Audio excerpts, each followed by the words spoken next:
I'm Maya Chen, 34 years old, and in exactly 9 hours, I'm walking into a lawyer's office to file for divorce. The irony isn't lost on me that the appointment is scheduled for 10 in the morning, the same time Marcus and I got married 6 years ago. My suitcase sits by the door, already packed. My bank accounts are separated. The storage unit across town holds everything that matters to me, boxes I've been sneaking out over the past 3 weeks while he thought I was at yoga class. Before we jump back in, tell us where you're tuning in from, and if this story touches you, make sure you're subscribed, because tomorrow, I've saved something extra special for you. Marcus is asleep in our bedroom right now, completely unaware that by lunch tomorrow, I'll be gone. He doesn't know that I found the messages. He doesn't know that I've been recording our conversations. He doesn't know that his grand announcement 3 months ago, the one he delivered with such confidence over takeout Thai food, was the beginning of his end, not our new chapter. I've spent 92 days since that night planning this exit with the precision of a military operation. 92 days of smiling when I wanted to scream.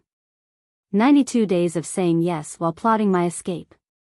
The apartment is quiet except for the hum of the refrigerator and the distant sound of traffic on Maple Street below. I'm sitting at our kitchen table, the same table where he told me he'd decided we were having an open marriage. Not asked. Decided. Like I was an employee receiving a memo about updated company policy. I remember the exact way he said it, casual, almost bored, twirling pad Thai noodles around his fork. I've been thinking, and I've decided we should open up our marriage. I already have someone in mind. Her name is Amber. The room had tilted that night. Not because I didn't understand the words, but because I understood them perfectly. This wasn't a conversation. It wasn't a proposal born from mutual dissatisfaction or a cry for help in a struggling marriage. It was an announcement. He had already made the decision, already met someone, already planned his next move. And somehow, in his mind, I was supposed to just nod and accommodate his desires while he explored whatever midlife crisis was brewing inside him. But that's not what happened.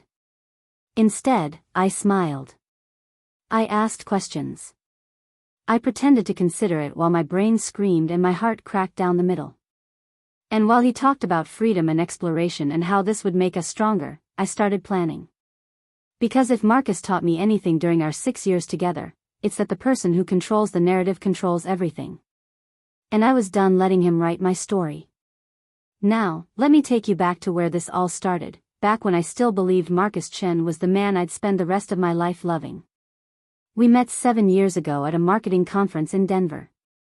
I was working for a sustainable fashion brand called Verde Threads, managing their digital campaigns. Marcus was a senior consultant at a tech firm, the kind of guy who wore expensive watches and knew exactly how to work a room. He had this way of making you feel like you were the only person worth talking to, leaning in close, asking questions that seemed genuine, laughing at your jokes like they were the funniest things he'd ever heard. Our first date was at a rooftop bar overlooking the city. He ordered wine without looking at the price, talked about his dreams of starting his own consulting firm someday, and told me I had the kind of smile that could sell anything. I was 27 and stupidly flattered. He was 31 and practiced.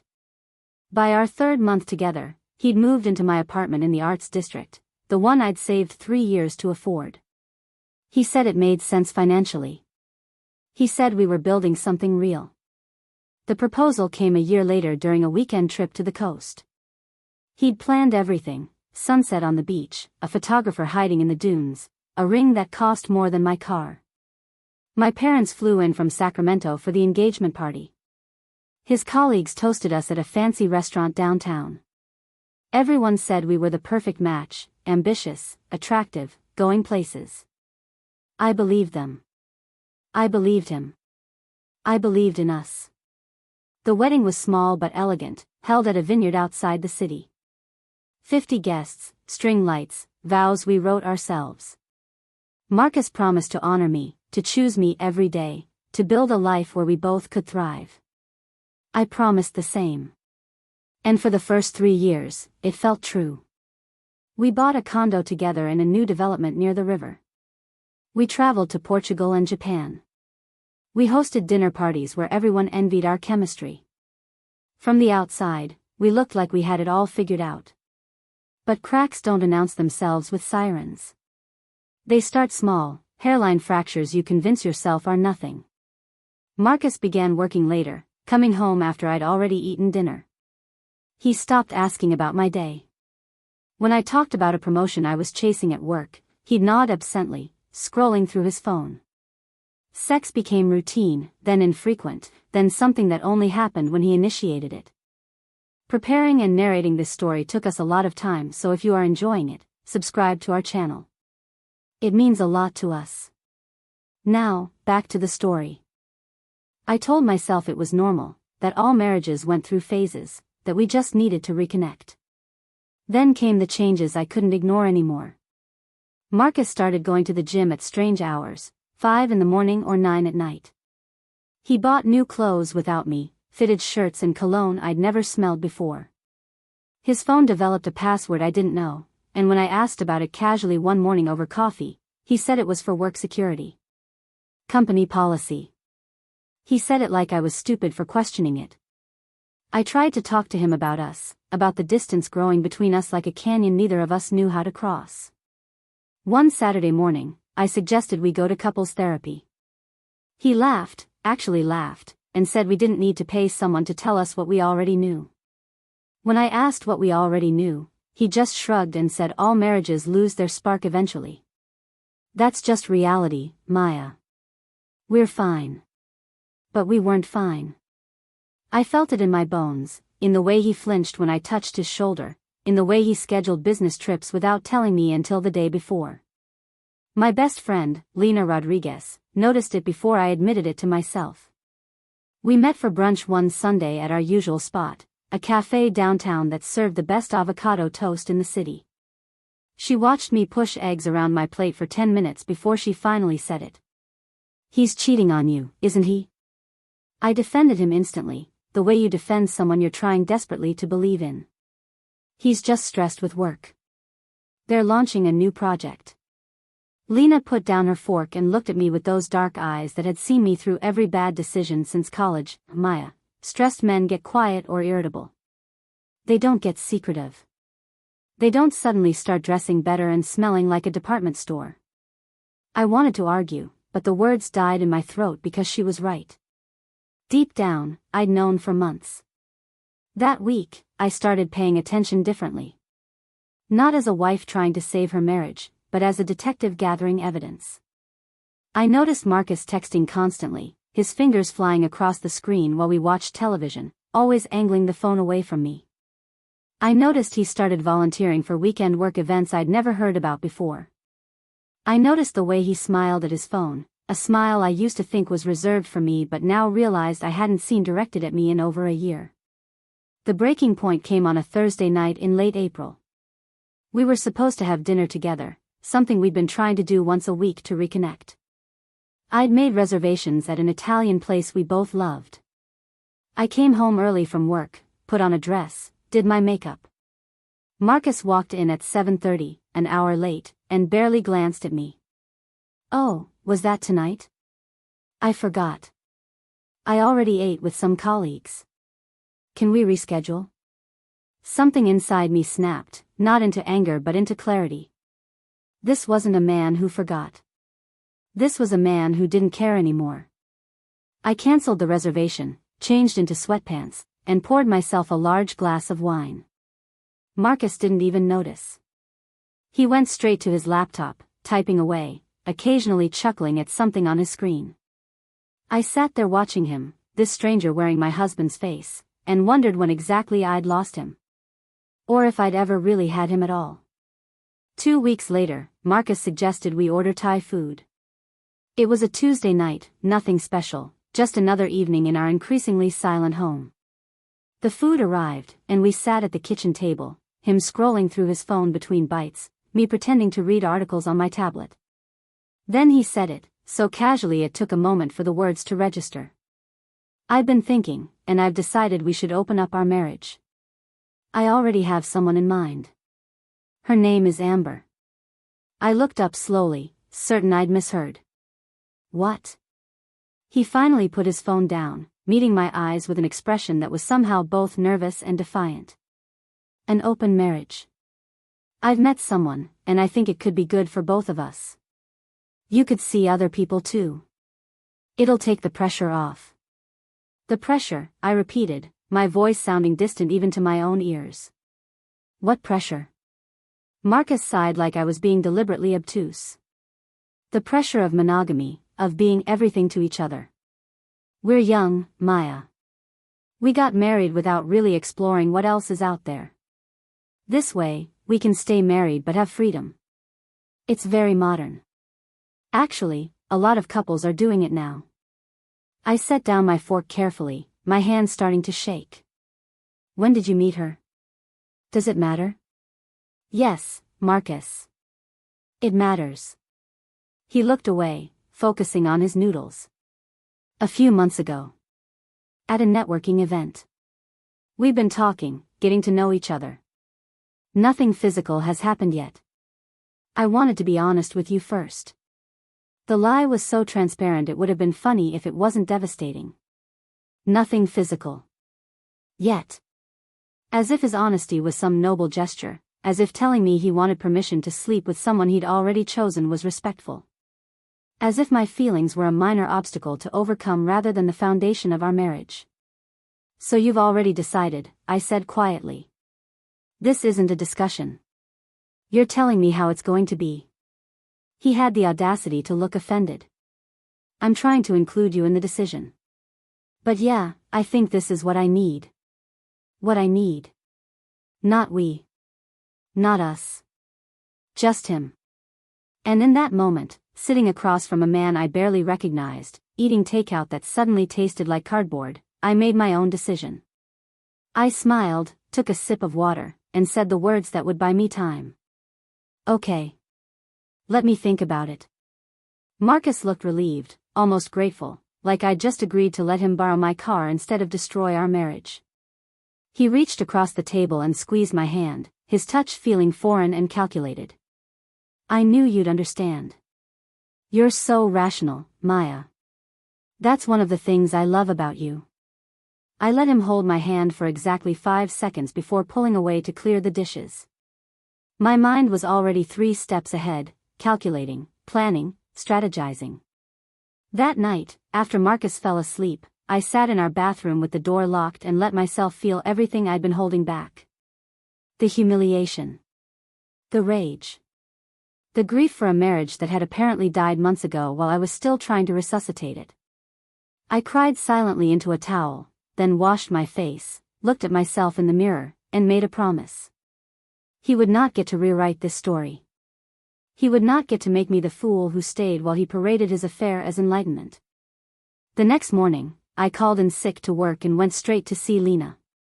She lived in a townhouse across the city, a cozy place filled with plants and artwork she'd collected from her travels. I showed up at her door at 8 in the morning holding coffee and looking like I hadn't slept. She took one look at my face and pulled me inside. What happened?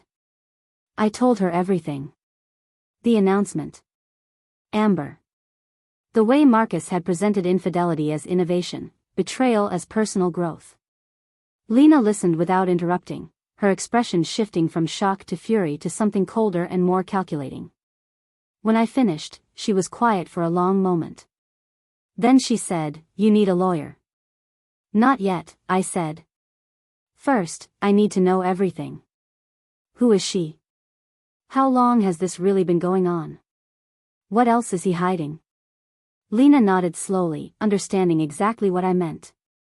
You're going to investigate. I'm going to get smart. Over the next week, I became someone I didn't recognize. Someone careful. Someone patient. Someone who smiled at her husband over breakfast while memorizing the pattern of his lies. I started checking our credit card statements, looking for charges I didn't recognize. There were dozens. Dinners at restaurants we'd never been to together. Hotel rooms booked during trips he claimed were for work. Flowers purchased on dates that weren't my birthday or our anniversary. Jewelry from a boutique downtown, expensive pieces I'd never received. I found her social media easily enough. Amber Westfield, 28 years old, worked in public relations for a tech startup. Her Instagram was public, filled with carefully curated photos of brunches and beach trips and motivational quotes about living authentically.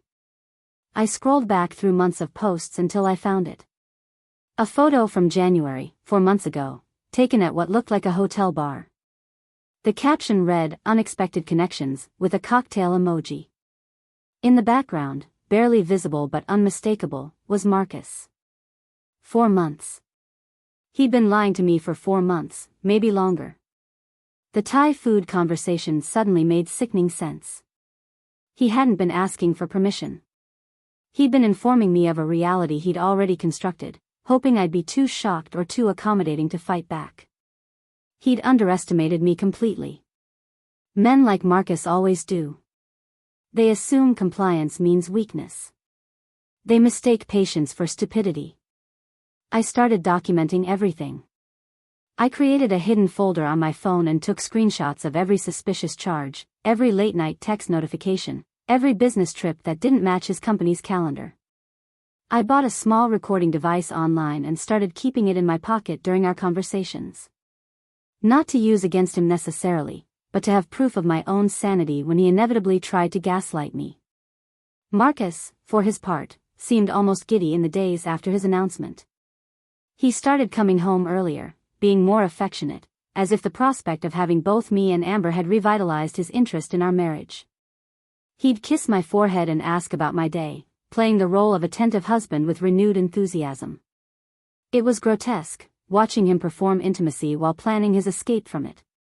But I matched his performance with my own, smiling and nodding and pretending to consider his proposal. 2 weeks after the Thai food incident, I met with an attorney. Not someone Marcus knew, not someone connected to our social circle. I found Diana Park through an online search, a divorce lawyer with a reputation for being thorough and discreet. Her office was in a modern building downtown, all glass and steel, the kind of place that felt official and final.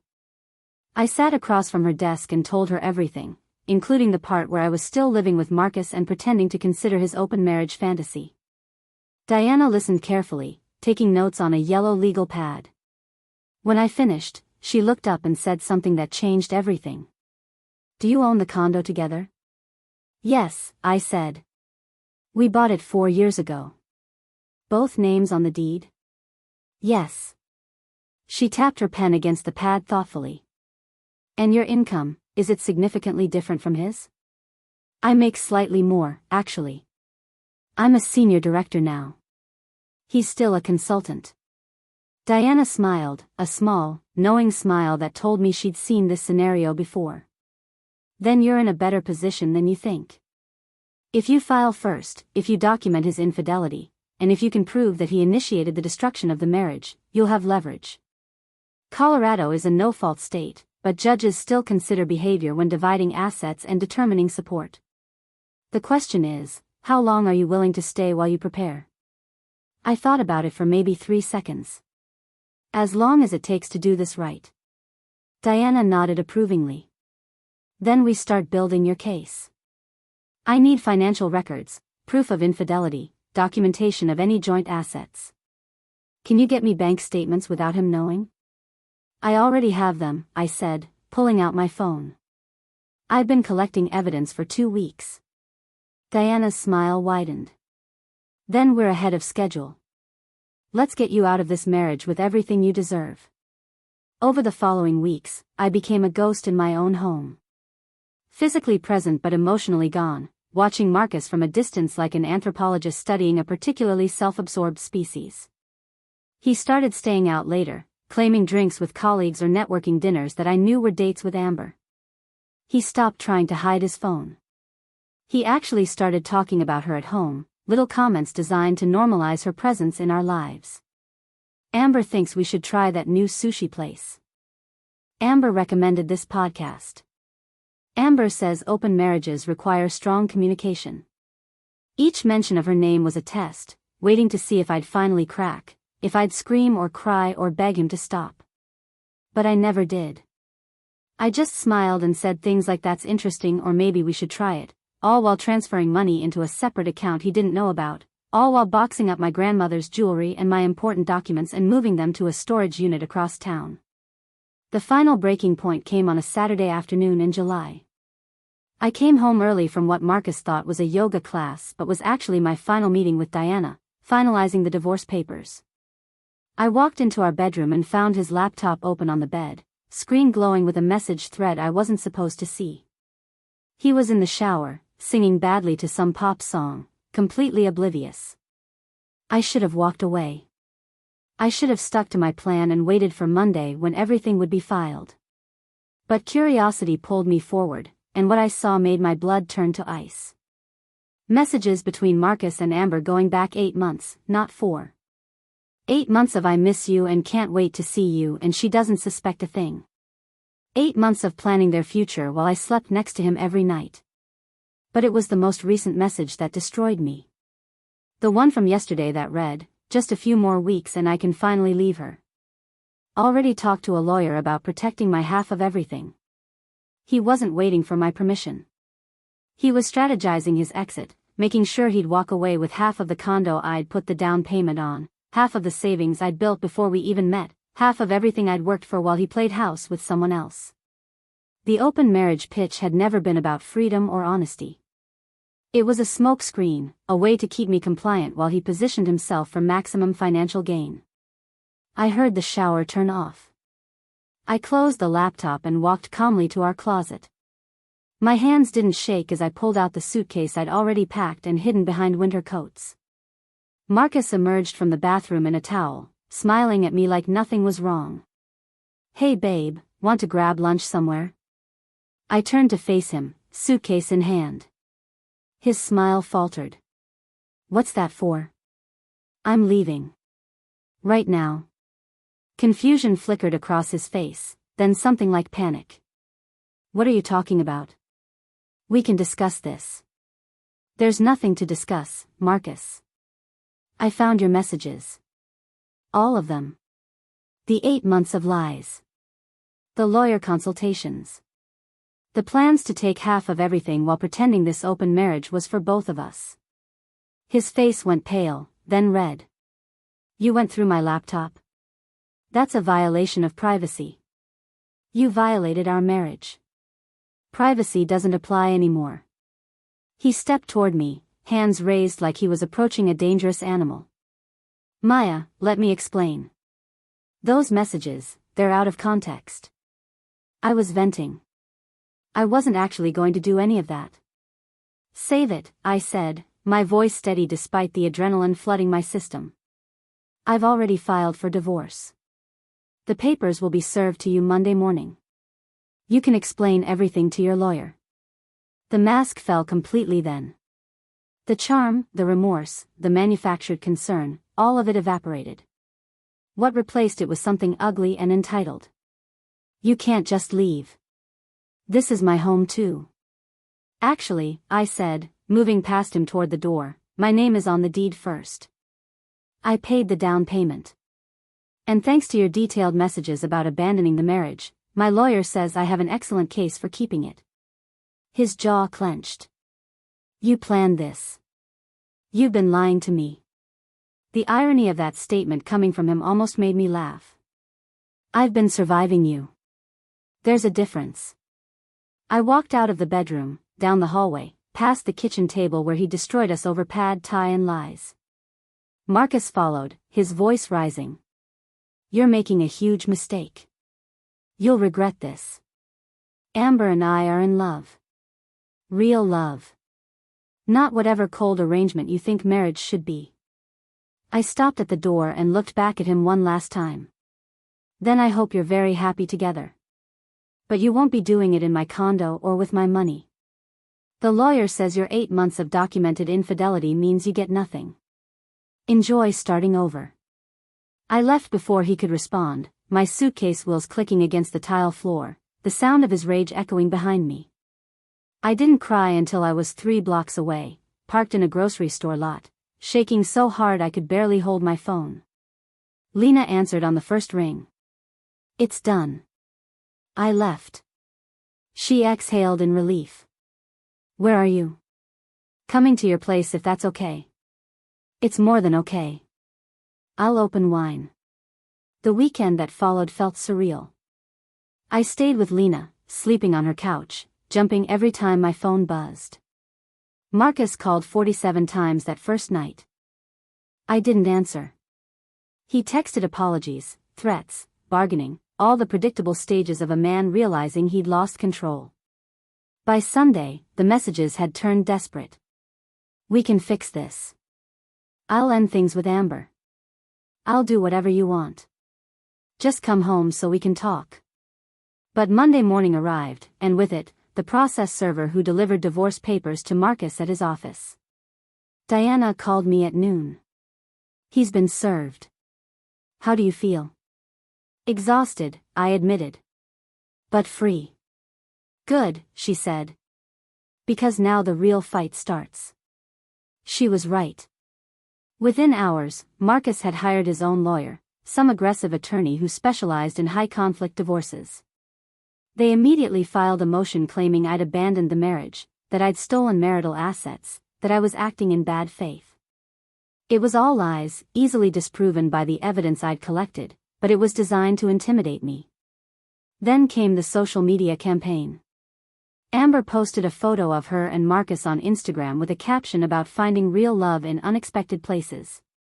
His college friends started sharing articles about the benefits of ethical non-monogamy, tagging Marcus in the comments like he was some pioneer instead of a cheater trying to rebrand. Mutual friends started reaching out, asking my side of the story, but I could tell some of them had already chosen him. He tells it differently, one former couple friend texted. He says you refused to work on the marriage.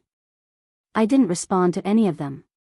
Diana had advised me to stay silent publicly, to let the legal process speak for itself. But the silence was hard, especially when Marcus started telling people I'd blindsided him, that I'd left without warning, that I was vindictive and cold. Lena wanted to defend me online, to post the screenshots I'd collected, to expose him for what he really was. I stopped her. Let him talk, I said. The truth will come out in court. And it did. The mediation happened 6 weeks later in a conference room that smelled like stale coffee and broken promises. Marcus sat across from me with his lawyer, wearing a suit I'd helped him pick out 2 years ago. He wouldn't look at me directly.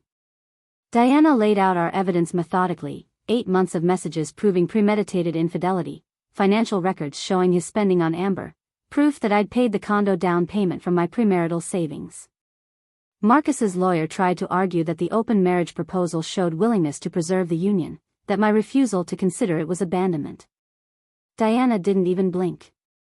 She pulled out the recording I'd made the night he announced his decision, the part where he said he'd already chosen Amber, already decided, already moved forward without my consent. That's not a proposal for counseling, Diana said calmly. That's notification of adultery. The mediator, a tired-looking woman named Mrs. Patterson, reviewed everything silently. Then she looked at Marcus and said something I'll never forget. Mr. Chen, you don't get to blow up a marriage and then claim you're the victim when your spouse walks through the door you opened. We spent 4 hours negotiating. In the end, Marcus signed papers agreeing to give up his claim to the condo in exchange for keeping his retirement account intact. No spousal support either direction. Clean break. When it was over, he finally looked at me. I never meant to hurt you. I know, I said quietly. You just never meant to consider me at all.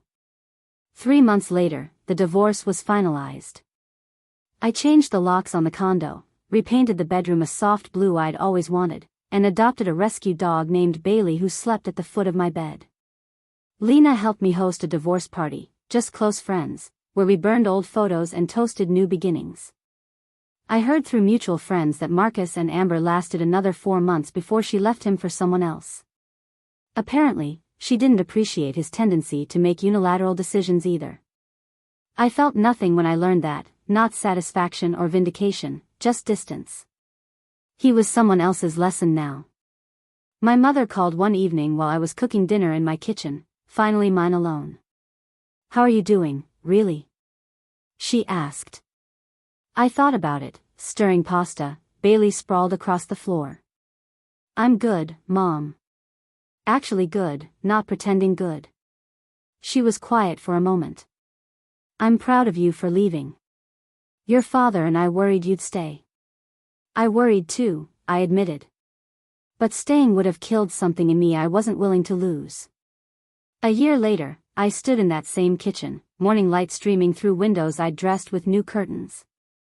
My coffee tasted better. My sleep came easier. The silence in my home wasn't empty anymore, it was peaceful. I'd learned that freedom doesn't always announce itself with fireworks. Sometimes it whispers in the quiet moments when you realize you're no longer afraid. Marcus had tried to rewrite our story as mutual failure, as two people growing apart. But the truth, the one that mattered, was simpler. He'd made a choice. And so had I. His was to betray.